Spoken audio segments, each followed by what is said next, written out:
If you have any questions, feel free to ask. Also, share this out. Share this out right now. Here we go. Good afternoon. This is KHEARadio.com, 99.5 FM. It's Kickstart. My name is Gardy, and I have Texas State Representative Mays Middleton. Mays, I know there's a lot going on right now. It's an interesting time. Can you kind of let us know what's going on right now? Well, the good news is pretty much everybody has had their power restored. One of the ongoing battles, though, is water. Obviously, a lot of people are suffering right now. Everyone's that I know of is under a boil water notice. Some don't have any at all. People in more rural areas have water wells that have gone down, and there was just a lot of misery, unfortunately, that came from all of this, and people died. Millions of lives were put at risk. Certainly thousands of lives in our community were put at risk. We know people died in Galveston County. The whole situation is tragic, and it's devastating, and it can never, ever happen again. And not only is this a time for harsh accountability for what went wrong, like with ERCOT, some of the power generators, and maybe even the transmission companies, it's a time to fix what went wrong as well. So, we know we have some winterization problems where plants shut in because of frozen lines or wind energy, which I can get into a little bit later about kind of what happened to some of our different forms of power generation. But, we had no idea the magnitude of this, until Monday night. And it was pretty unbelievable. I mean, we're used to living through hurricanes. We're just not used to freezing here. And so many, just didn't have what they needed to get through this. And thankfully, we had a lot of warming stations in the county. Those were opened up on Monday afternoon for the most part. But, the biggest thing right now is water. We had water flown in yesterday to Shoals Field in Galveston, and a lot of that was already been distributed. I know League City's doing a water station right now. Lamarck as well. Our wastewater sewer plant was shut in, and I fought with the power company to get that turned back on, and they didn't. I called in Galveston about the Salvation Army. They lost power and water to try to get them turned on. I mean, it was just unbelievable what we went through here, and we just can't ever have that happen again. Texas City, the same thing. Bay Cliff and San Leon, the same thing. Bolivar was out for 80 hours in a lot of cases. So, this is just a human tragedy, really. And electricity is not a luxury; it's a necessity. You have to have it. There is no choice. And I almost evacuated UTMB in Galveston for lack of water. The whole hospital, very close for that happening. So we've got to make sure this never, ever, ever happens again. We were able to get McGuire Dent water early yesterday, or the day before yesterday, with the Lighthouse charity team. I've got to give. And we froze up just for them a shout. Mays Middleton, you there? You just froze up for a bit, but I saw you were giving a shout out to Lighthouse charity team. They are awesome, and we've had the opportunity to. They always city did not have water. Mm-hmm. So I'm sorry, you had just froze up for a bit, but I believe you were giving a shout out to Lighthouse charity as well. But right now, if you're just joining in, we are talking to Texas State Representative Mays Middleton, who is coming to us live via Zoom. And I love technology whenever it's working properly. So we're going to make sure that we get him back in. But one thing that I do want to give a shout out to Mays Middleton is that he was one of the people that was on the phone, calling and talking to, like he mentioned, the power company and all of that. But also the fact that I saw multiple people giving shout outs like, hey, thank you to Mays Middleton, because there was donations of water just going out to these different places in Galveston. So, hey, if you're just taking the time to tune in, we were talking to Texas State Representative Mays Middleton. I think I lost him on the stream, and so I'm going to try see if I can bring it back in. Hang on one second. Here we go. This is that behind-the-scenes stuff that happens whenever you're live and you're a one-man producing show. Here we go.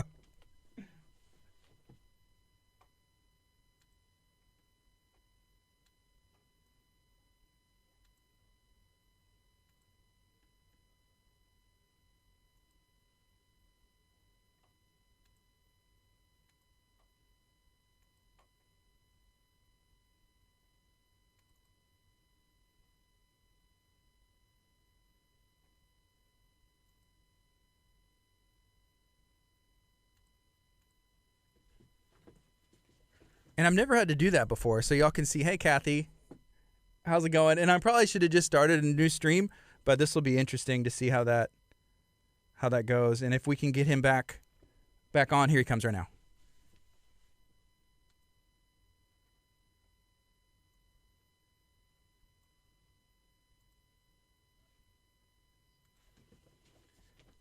Hey, well, I think we got cut out there. Yeah, we're still live, but I lost you for a second.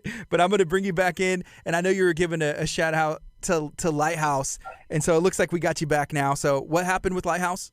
Yeah, so on I've lost track of the days here, to be honest. Anyway, the day that power started to come back on the island, we lost water because what happened, it started to thaw. I guess this is 2 days ago now. It started to thaw and the tanks were just draining out, right? Because of all the line breaks all over the city. We didn't have any water. So I called Lighthouse Charity Team, Scott Gordon over there, and I said, we got a critical emergency here. I need your help. And we were able to get three pallets of water over to the McGuire Dent Center in Galveston and distribute it to people that really needed it. And that was before we had any help from anyone else. The state hadn't sent anything. FEMA hadn't. Actually, the first shipment we got of water from the federal government was this morning. Wow. That's too little too late there. So this was 2 days ago when we needed it. And Lighthouse helped, stepped up. It's amazing what they're always able to do for our community. Yesterday, they fed first responders and city workers in Galveston. We got to give a shout out to all the guys in the municipal department that were repairing the underground lines that were ruptured and worked all night. All the linemen, like in Bolivar, I know the linemen for Entergy were up all night, 3 nights in a row, actually trying to get everybody back on. And we got to give a shout out to our essential workers that got us back online. They've done amazing work with what they had. The tools that they were given were definitely inadequate because of the power shortages, but they did awesome work with it. So we got to thank them. Now, moving forward here, we're starting to kind of see what went wrong. So one of the things that we know went wrong is 31,000 megawatts of conventional generation in the state and ERCOT, which nearly all of the state is in ERCOT. That's the state grid. ERCOT controls power, how it's distributed around the state. They don't actually generate it, but they do regulate and control its distribution and also its generation. So anyway, we were 31,000 megawatts was shut in of conventional. A lot of that was winterization. But to me, one of the bigger issues is that the taxpayers of this state have subsidized $7 billion for wind energy lines. We've also spent $1.5 billion a year in state and local property tax subsidies, state money and local property tax subsidies on wind energy. And there's 30,000 megawatts right now of installed capacity. In our hour of greatest need, it only generated 900 megawatts, so it was operating at 3%. Wow. And the only reason we made it through it was the non-subsidized conventional baseload generation like coal, natural gas, nuclear power. And I've got some numbers on that actually. Between February 8th and the 16th, wind power declined 93%, coal increased 47%, nuclear declined 26%. There was an issue, winterization issue, like we have with all the forms of generation and at our South Texas nuclear plant. And then natural gas increased 450% for the amount of generating power in the state. So to me, we've got to look at how much we spend on this. I mean, I know for a fact that if that $7 billion plus that $1.5 billion a year that we've spent to subsidize renewable energy was spent on things like winterization, this wouldn't have happened. So we've really got to look at and see how to prevent this from happening again and be a lot smarter as a state and not repeat these failures again. We can't afford it. We're just lucky that more people didn't die. That's really all there is to it, is luck. I can't believe that it wasn't more. Thank God it wasn't more. We prayed that we don't find more people that have passed away from this. We just don't know fully the extent of this yet. But, as a state, we got to make sure we're investing in base load, reliable power generation, and also make sure that, we have enough of it properly winterized. A lot of this was what I would call peaker plants. So it's the plants that provide excess capacity in times of higher demand, and a lot of those failed. We had pipeline issues. We had equipment go down in the cold. We had compressors go down in the cold. We had all sorts of stuff happen, and it really put our state in a terrible position. And we're not connected by and large to the Panhandle is, but most of the state's not connected to other grids. There is one grid on the eastern half of the state called MISO, and Texarkana, Longview, all the way down to Beaumont are in that grid. They're not in ERCOT, and that one did a lot better. They had some rolling blackouts, but the extent of that was so much less than our state grid in ERCOT. It did much, much, much better. And if you look at the power mix of MISO, it's much more traditional baseload power generation, the kind of stuff that we really need in times of crisis, and that it just did better. So, of course, they do have power plants farther north in that system, so there was more winterization. This is a multidimensional problem. Then you back off onto this and look at what our transmission companies did. So like CenterPoint, for example, they have these essential circuits, right? We were all told there would be rolling blackouts. That never occurred. Everybody that was supposed to be in a rolling blackout was just turned off. Now, of course, Texas, New Mexico, and Lamarck and Texas City did much better. CenterPoint did not do well. And you look at the CenterPoint grid, and why is it that 60-70% of homes in Houston are on these essential circuits that can't be turned off, and only 5 or 10% in the Galveston County area are on those essential circuits? That doesn't make sense why some communities have so many homes on circuits that can't be turned off, and some have so few. So there's a big inequity in that we're going to have to look at and address, because that can't happen again also. I mean, obviously, the bigger issue is fixing the base load generation. I mean, so we don't have any blackouts, but if we do, it needs to be fair, and it wasn't. Yeah, the rolling blackouts didn't seem to happen. That's what they said, like, hey, we're going to roll it, a couple hours, everybody kind of takes a turn, and it makes sense, I guess. I had never heard of ERCOT before this week, but then finding out that it was like 88-90% of Galveston County and almost all of Galveston was just without power for days.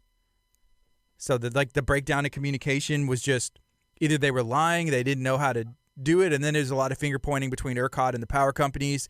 And I was talking to City Manager Ting Jackson for City of Lamarck, and I asked him, I said, well, what? So where's the breakdown? He said, we'll find out. I guess the truth will come out, and we'll see how do we fix this in the future. Well, the transmission companies are 100% in charge of which circuits get turned on and off. So ERCOT throttled them back and said, you got to cut X percentage. So, CenterPoint, for example, had to cut, 25% of the 14,000 megawatt shortage that we had at one point. Well, how that happens is up to them. ERCOT just told them how much to cut overall, but not how. So that's the issue with what's on essential circuits and what's not, what's deemed essential circuits, which ones are not.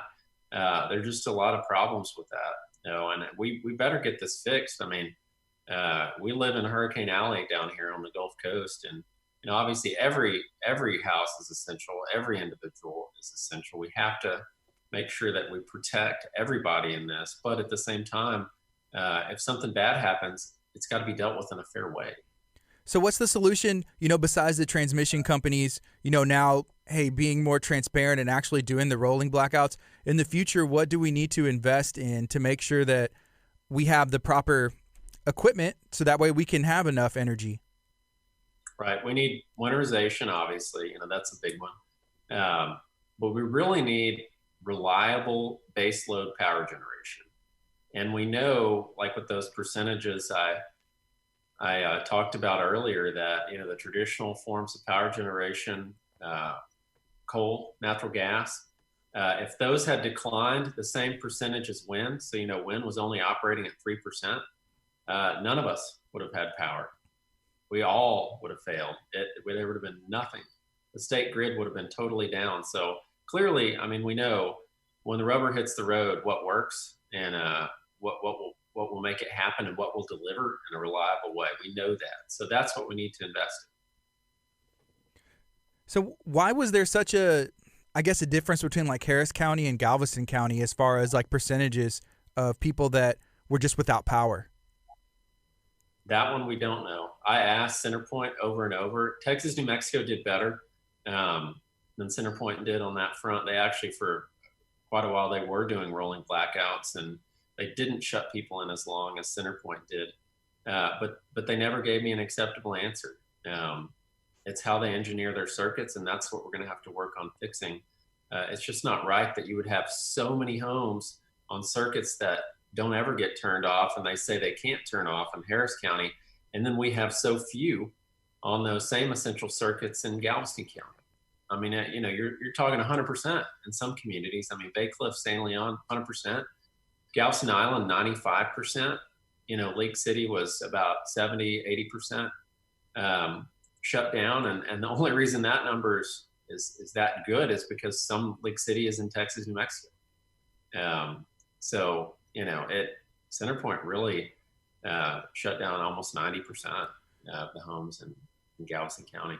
Is there anything citizens like myself or the people that are listening to KHEA radio right now can do to help get answers from Centerpoint or Texas, New Mexico, ERCOT? Is there any way that they can reach out or help make a difference to kind of keep that pressure on so we can get this fixed for the future? Yeah, the good news is we're having a hearing next week in the Texas House with House State Affairs Committee and the House Energy Resources Committee.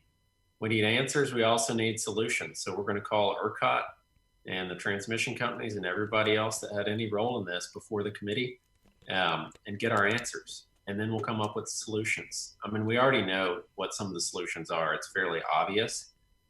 We just need the most effective and efficient way to implement them so this doesn't happen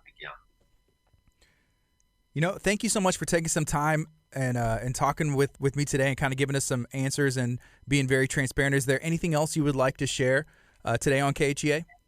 Well, I got to say, it's been amazing to see the community come together. I know there was and it's open again today, a number of people, including former Councilman Christopher Lane, Joseph Lowry, who lives in Lamarck, Catherine Herron, Mayor Keith Bell was there. They were cooking hot dogs for people, passing them out. I mean, the grocery stores are largely empty. And it was really awesome to see our communities come together like that, help people in their time of greatest need, get them water, get them food. And Lamarck was definitely part of that. And it was very cold outside when they were cooking and helping people, but it was awesome to see. And we truly are a community of servant leaders, and we're blessed to have so many that are willing to help each other when times are difficult like this. So. I agree. Whenever you see and hear about Lamarck, it's not that. That's not what you usually see. And so for me, I had the opportunity to go out there and witness it myself and try and shine some light on that.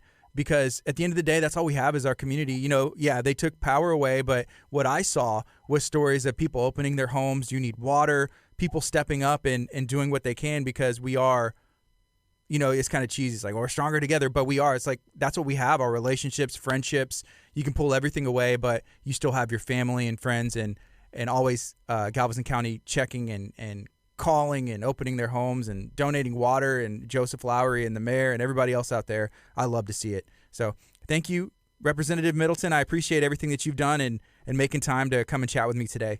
Thank you, Gardy. I'll be in touch, and thank you for having me on today. Of course, anytime. For me too. I will. All right. I'll see ya. Be blessed. This is KHEA Radio, 99.5 FM.